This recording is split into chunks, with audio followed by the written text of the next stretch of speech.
शालेय स्पर्धा परीक्षा या भावी काळातील स्पर्धा परीक्षांचा आत्मा आहे. म्हणूनच रयत शिक्षण संस्थेच्या कर्मयोद्धा प्रबोधिनीने इयत्ता 7वी मध्ये आरटीएस म्हणजेच रयत प्रज्ञा शोध परीक्षेचे आयोजन केलेलं आहे. तर इयत्ता 9वी साठी रयत ऑलिम्पियाड परीक्षेचं आयोजन केलेलं आहे. नमस्कार. आजच्या व्हिडिओच्या माध्यमातून रयत प्रज्ञा शोध परीक्षा व रयत ऑलिम्पियाड परीक्षेसंदर्भातील मार्गदर्शक सूचनाची माहिती आपण जाणून घेऊया. सर्वात प्रथम रयत प्रज्ञा शोध परीक्षा व रयत ऑलिम्पियाड परीक्षा या परीक्षांसाठी उत्तरपत्रिकेत अचूक उत्तरांचा गोल ठळक करण्यासाठी पेन्सिल न वापरता काळ्या शाईचा बॉलपेनचा वापर करणे बंधनकारक आहे. उत्तरासाठी एकापेक्षा अधिक गोल ठळक केल्यास किंवा खाडाखोड करून पर्यायातील इतर गोल ठळक केल्यास त्याचे गुण विचारात घेतले जाणार नाहीत. कर्मवीर विद्या प्रबोधिनी मार्फत घेण्यात येणाऱ्या रयत प्रज्ञा शोध व रयत ऑलिम्पियाड परीक्षेच्या उत्तरपत्रिका संगणक प्रणालीद्वारा तपासल्या जात असल्यामुळं उत्तरपत्रिकेवर परीक्षा नंबर बिनचूक ठळक करणे आवश्यक आहे. काही विद्यार्थ्यांकडून चुकीचा गोल ठळक केला जातो. उत्तरपत्रिकेवर परीक्षा नंबर कसा ठळक करायचा याविषयी आपण जाणून घेऊया. समजा एखाद्या विद्यार्थ्याचा परीक्षा क्रमांक 07314 असा 5 डिजिट मध्ये लिहायचा झाल्यास सदर विद्यार्थ्याने उत्तरपत्रिकेवर आपला परीक्षा क्रमांक असा लिहायचा आहे. सुरुवातीस दिलेल्या रिकाम्या चौकटीमध्ये 0 7 3 1 4 असे लिहावे. यानंतर त्याखालील गोलमध्ये योग्य तो क्रमांक रंगवायचा आहे. 0च्या खाली 0चा जो गोल आहे तो ठळक करा. 7च्या खालील 7चा जो गोल आहे तो ठळक करा.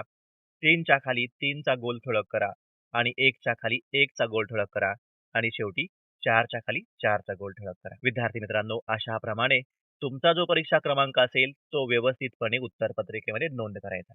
तसेच रयत प्रज्ञा शोध परीक्षेसाठी A, B, C, D असे 4 संचामध्ये प्रश्नपत्रिका दिली जाईल.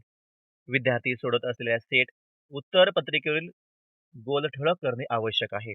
उदाहरणार्थ, एखादा विद्यार्थी बी सेट सोडत असेल तर उत्तरपत्रिकेवर खालीलप्रमाणे ठळक करायचा आहे. हा 2 तासाचा जो पेपर आहे त्याची वेळ कशी असणार आहे ते आपण जाणून घेऊया. सकाळी 11:30 वाजता गजर होईल. परीक्षार्थींना आपापल्या ब्लॉकमध्ये बसायचं आहे. सकाळी 11:15 ते 12 पर्यंत ज्युनियर सुपरवायझर आवश्यक त्या सूचना विद्यार्थ्याला देणार आहेत. त्याचप्रमाणे उत्तरपत्रिकांचं वाटप करतील. दुपारी 12 वाजता 2 टोल होतील. प्रश्नपत्रिकांचं वाटप होईल. त्यानंतर 12:45 वाजता 2 टोल होतील. पेपर संपण्याची पूर्वसूचना असणार आहे.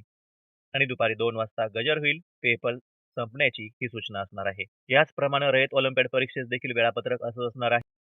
पूर्वीप्रमाणेच आरटीएस व ऑलिम्पियाड परीक्षा ह्या एकाच वेळी होणार आहेत.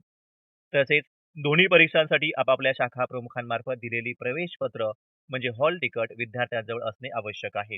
विद्यार्थ्यांच्या प्रवेश पत्रावर शाखा प्रमुखांची सही शिक्क्यासह असणं आवश्यक आहे. विद्यार्थी मित्रांनो, सर्व विद्यार्थ्यांनी परीक्षा केंद्रावर सुरक्षित पोहोचतील याची खबरदारी घ्यायची आहे. परीक्षेला प्रविष्ट होणाऱ्या विद्यार्थ्यांनी जवळ हॉल तिकीट ठेवायचं. परीक्षेसाठी पेन शक्यतो व्यवस्थितपणे अगोदर वापरलेला म्हणजे रोळलेला असावं. ज्या पेनचे टोक जाड आहे असा पेन असावा. प्रवेशपत्रावर मुख्याध्यापक स्वाक्षरी असणं आवश्यक आहे. विद्यार्थ्यांनी परीक्षा सुरू होण्यापूर्वी किमान 1 तास परीक्षा केंद्रावर उपस्थित राहणं आवश्यक आहे. उत्तरपत्रिका चुरगळू किंवा दुमडू नये. परीक्षा हॉलमध्ये mobile, smart watch, calculator, log table इत्यादी साहित्य आणू नये. इयत्ता 7वीच्या आरटीएस त्याचप्रमाणे इयत्ता 9वीच्या रयत ऑलिम्पियाड परीक्षेला बसणाऱ्या सर्व विद्यार्थ्यांसाठी खूप खूप शुभेच्छा. धन्यवाद.